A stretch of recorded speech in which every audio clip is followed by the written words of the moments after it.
या देवी सर्वभूतेषु शक्तिरूपेण संस्थिता नमस्तस्यै नमस्तस्यै नमस्तस्यै नमो नमः। ॐ अस्य श्रीचण्डिका कवचस्य ओम चंडिका देवी को नमस्कार है। मार्कंडेय जी ने कहा, पितामह, जो इस संसार में परम गोपनीय तथा मनुष्यों की सब प्रकार से रक्षा करने वाला है और जो अब तक आपने दूसरे किसी के सामने प्रकट नहीं किया हो, ऐसा कोई साधन मुझे बताइए। ब्रह्मा जी बोले, ब्राह्मण, ऐसा साधन तो एक देवी का कवच ही है जो गोपनीय से भी परम गोपनीय, पवित्र तथा संपूर्ण प्राणियों का उपकार करने वाला है। महामुने, उसे श्रवण करो। देवी की 9 मूर्तियां हैं जिन्हें 9 दुर्गा कहते हैं। उन्हें पृथक पृथक नाम बतलाए जाते हैं। प्रथम नाम शैलपुत्री, दूसरी मूर्ति का नाम ब्रह्मचारिणी है, तीसरा स्वरूप चंद्रघंटा के नाम से प्रसिद्ध है, चौथी मूर्ति को कुष्मंडा कहते हैं, पांचवी दुर्गा का नाम स्कंद माता है, देवी के छठे रूपों को कत्यानी कहते हैं, सातवां कालरात्रि और आठवां स्वरूप महागौरी के नाम से प्रसिद्ध है, नौवीं दुर्गा का नाम सिद्धिदात्री है। ये सब नाम सर्वज्ञ महात्मा वेद भगवान के द्वारा ही प्रतिपादित हुए हैं।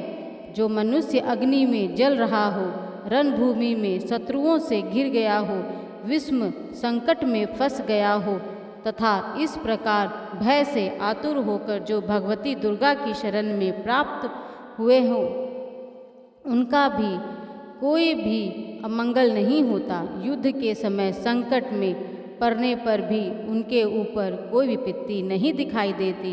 उन्हें शोक, दुख और भय की प्राप्ति नहीं होती। जिन्होंने भक्तिपूर्वक देवी का स्मरण किया है, उनका निश्चय ही अभ्युदय होता है।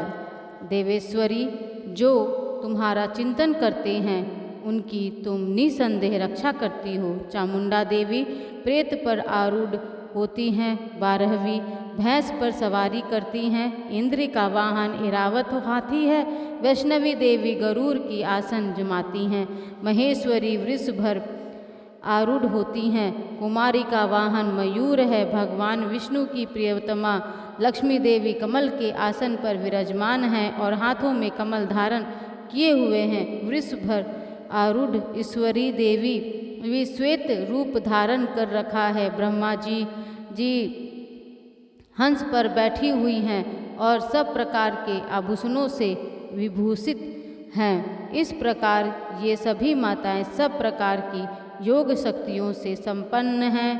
इनके सिवा और भी बहुत सी देवियां हैं जो अनेक प्रकार के आभूषणों की शोभा से युक्त तथा नाना प्रकार के रत्नों से सुशोभित हैं। ये संपूर्ण देवियां क्रोध में भरी हुई हैं और भक्तों की रक्षा के लिए रथ पर बैठी दिखाई देती हैं। ये शंख, चक्र, गदा, शक्ति, हल और मुसल, खैटक और तोमर, परशु तथा पास, कुंत और त्रिशूल एवं उत्तम साग्र, धनुष आदि अस्त्र शस्त्र अपने हाथों में धारण करती हैं। दैत्यों के शरीर का नाश करना, भक्तों को अभयदान देना और देवताओं का कल्याण करना, यही उनके शस्त्र धारण का उद्देश्य है। महान रौद्र रूप, अत्यंत घोर पराक्रम, महान बल और महान उत्साह वाली देवी, तुम महान भय का नाश करने वाली हो। तुम्हें नमस्कार है। तुम्हारी ओर देखना भी कठिन है। शत्रुओं का भय बढ़ाने वाली जगदम्बिके, मेरी रक्षा करो। पूर्व दिशा इंद्री, मेरी रक्षा करो। अग्निकोण में अग्नि शक्ति, दक्षिण दिशा में वाराही और तथा नृत्य कोण में खड्गधारिणी मेरी रक्षा करे। पश्चिम दिशा में वारुणी और वायव्य कोण में मृग पर सवारी करने वाली देवी मेरी, उत्तर दिशा में कुमारी और ईशान कोण में शूलधारिणी देवी रक्षा करे। ब्रह्मानी, तुम ऊपर की ओर से मेरी रक्षा करो और वैष्णवी देवी नीचे की ओर से मेरी रक्षा करे। इसी प्रकार सौ को अपना वाहन बनाने वाली चामुंडा देवी 10 दिशाओं में मेरी रक्षा करो। जया आगे से और विजया पीछे की ओर से मेरी रक्षा करे। वाम भाग में अजिता और दक्षिण भाग में अपराजिता रक्षा करे। अधोतिनी शिखा की रक्षा करे। उमा मेरे मस्तक पर विराजमान होकर रक्षा करे। ललाट में मालाधारी रक्षा करे और यशस्विनी देवी मेरी भुवों का संरक्षण करे। भुवों के मध्य भाग में त्रिनेत्रा और नथनों की यम घंटा देवी रक्षा करे। दोनों नेत्रों के मध्य भाग में शंखनी और कानों में द्वादशनी रक्षा करे। कालिका देवी कपोलों की रक्षा करे तथा भगवती शंकरी कानों मूल भाग की रक्षा करे। नासिका में सुगंधा और ऊपर के ओठ में चर्चिका देवी रक्षा करे। नीचे के ओठ में अमृत कला तथा जिह्वों में सरस्वती देवी रक्षा करे। कुमारी दांतों की और चंडिका कंठ प्रदेश की रक्षा करे। चित्र घंटा गले की घाटी की और महामाया तालु में रहकर रक्षा करे। कामाक्षी टोढ़ी की और सर्वमंगला मेरी वाणी की रक्षा करे। भद्रकाली गिरवा में और धनुधरी पृष्ठवंश में रहकर रक्षा करे। कंठ के बाहरी भाग में नील गिरवा और कंठ की नैल में नलकुबरी रक्षा करे। दोनों कंधों में खड्गनी और मेरी दोनों भुजाओं की व्रजधारिणी रक्षा करे। दोनों हाथों में दंडनी और अंगुलियों में अंबिका रक्षा करे। सुलेश्वरी नखों की रक्षा करे। कुलेश्वरी कृषि में रहकर रक्षा करे। महादेवी दोनों संतनों की और शोक विनाशिनी देवी मन की रक्षा करे। ललिता देवी हृदय में और शूलधारिणी उदर में रहकर रक्षा करे। नाभि में कामनी और गृह भाग की गृहोश्वरी रक्षा करे। पूतना और कामिका लिंग की और महिषावाहिनी गुदा की रक्षा करे। भगवती कटिभाग में और विद्यवासिनी घुटनों की रक्षा करे। संपूर्ण कामनाओं को देने वाली महाबला देवी दोनों पिंडलियों की रक्षा करे। नारसिंहिनी दोनों घुटनियों की और तेजस्विनी देवी दोनों चरणों के पृष्ठ भाग की रक्षा करे। श्रीदेवी पैरों की उंगलियों में और तलवासिनी पैरों के तलवों में रहकर रक्षा करे। अपनी दाढ़ों के कारण भयंकर दिखाई देने वाली दस्रा कराली देवी नखों की और उध्रव केसनी देवी केसों की रक्षा करे। रोमावलियों के छिद्रों में कोबरी और त्वचा की वागेश्वरी देवी रक्षा करे। पार्वती देवी रक्त मजा वसा मांस हड्डी और मेद की रक्षा करे। आंतों की कालरात्रि और पित्त की मुकेटेश्वरी रक्षा करे। मूलाधार आदि कमल केशों में पद्मावती देवी और कफ में चूड़ामणि देवी स्थित होकर रक्षा करे। नख के तेज की ज्वालामुखी रक्षा करे। जिसका किसी भी अस्त्र से भेदन नहीं हो सकता, वह अभेदा देवी शरीर की समस्त संधियों में रहकर रक्षा करे। ब्रह्मानी आप मेरे वीर्य की रक्षा करे। क्षेतेश्वरी छाया की तथा धर्मधारिणी देवी मेरे अहंकार मन और बुद्धि की रक्षा करे। हाथों में व्रज धारण करने वाली व्रज हस्ता देवी मेरे प्राण अपान व्याप उदान और सम्मान वायु की रक्षा करे। कल्याण से शोभित होने वाली भगवती कल्याण शोभना मेरे प्राण की रक्षा करे। रस रूप गंध शब्द और स्पर्श इन विषयों का अनुभव करते समय योगिनी देवी भी रक्षा करे तथा सत्वगुण रजोगुण और तमोगुण की रक्षा सदा नारायणी देवी करे। वाराही वायु की रक्षा करे। वैष्णवी धर्म की रक्षा करे तथा चक्रनी देवी यश कीर्ति लक्ष्मी धन तथा विद्या की रक्षा करे। इंद्राणी आप मेरे गोत्र की रक्षा करे। चंडिके तुम मेरे पशुओं की रक्षा करो। महालक्ष्मी पुत्रों की रक्षा करे और भैरवी पत्नी की रक्षा करे।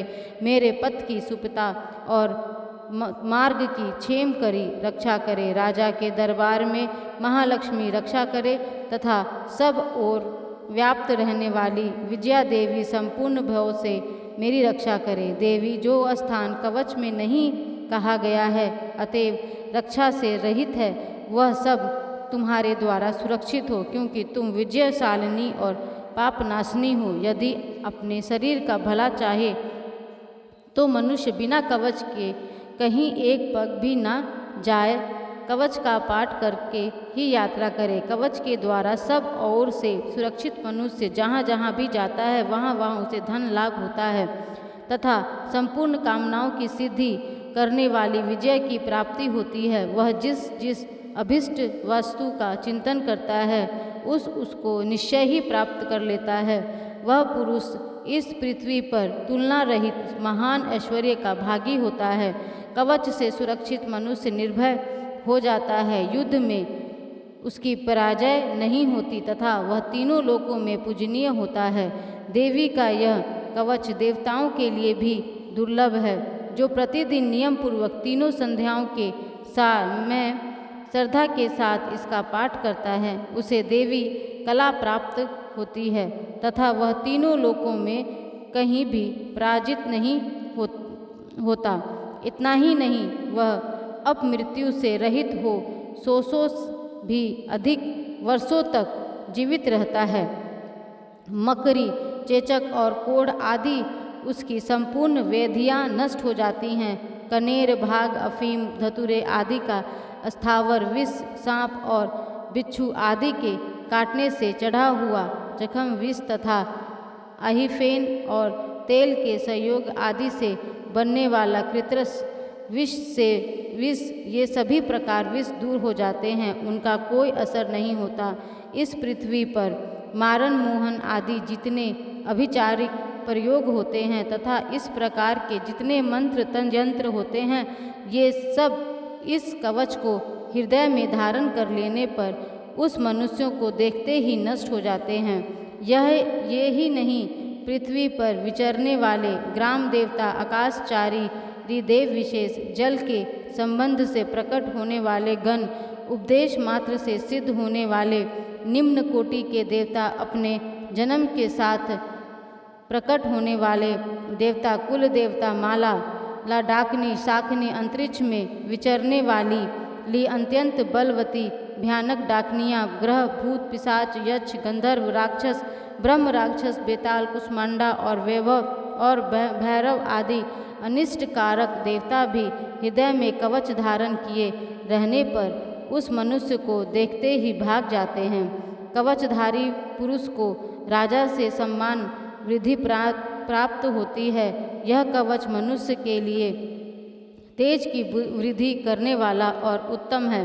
कवच का पाठ करने वाला पुरुष अपनी कीर्ति से विभूषित भूतल पर अपने सुयश के साथ साथ वृद्धि को प्राप्त होता है। जो पहले कवच का पाठ करके उसके बाद सप्तशती चंडिका का पाठ करता है, उसकी जब तक वन, पर्वत और कानों सहित यह पृथ्वी टिकी रहती है, तब तक यहाँ पुत्र, पौत्र आदि संतान परंपरा बनी रहती है। फिर देह का अंत होने पर वह पुरुष भगवती महामाया के प्रसाद से उस नित्य परम पद को प्राप्त होता है, जो देवताओं के लिए भी दुर्लभ है। वह सुंदर दिव्य रूप धारण करता है और कल्याण में शिव के साथ आनंद का भागी होता है। ओम दुम दुर्गाय नमः। ओम दुम दुर्गाय नमः। ओम दुम दुर्गाय नमः। ओम दुम दुर्गाय नमः। ओम दुम दुर्गाय नमः। ओम दुम दुर्गाय नमः। या देवी सर्वभूतेषु लक्ष्मीरूपेण संस्थिता, नमस्तस्यै नमस्तस्यै नमस्तस्यै नमो नमः।